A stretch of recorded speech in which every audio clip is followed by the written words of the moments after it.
11 tonelada ng mani-illegal na droga ang nasabat sa magkahiwalay na operasyon sa Spain. Sa New York, sa Amerika naman, gumuho ang bahagi ng isang mataas na gusali. Papasada na ang UB Express overseas.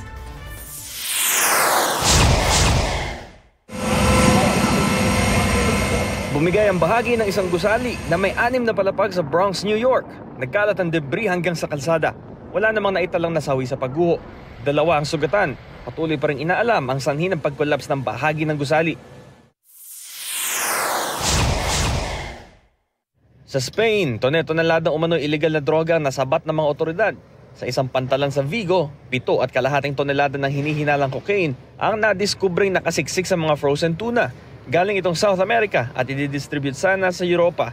Ayon sa mga otoridad, ito na ang pinakamalaking drug bust sa rehiyon ng Galicia na ilang dekada na raw ginagamit para magpuslit ng illegal na droga.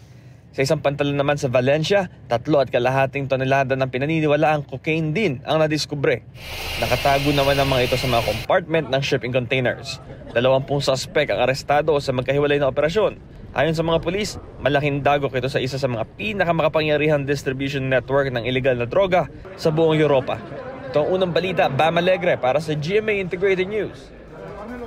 Mauna ka sa mga balita, bisitahin at mag-subscribe sa GMA Integrated News sa YouTube. Sa mga kapuso abroad, samahan nyo kami sa GMA Pinoy TV at sa www.gmanews.tv.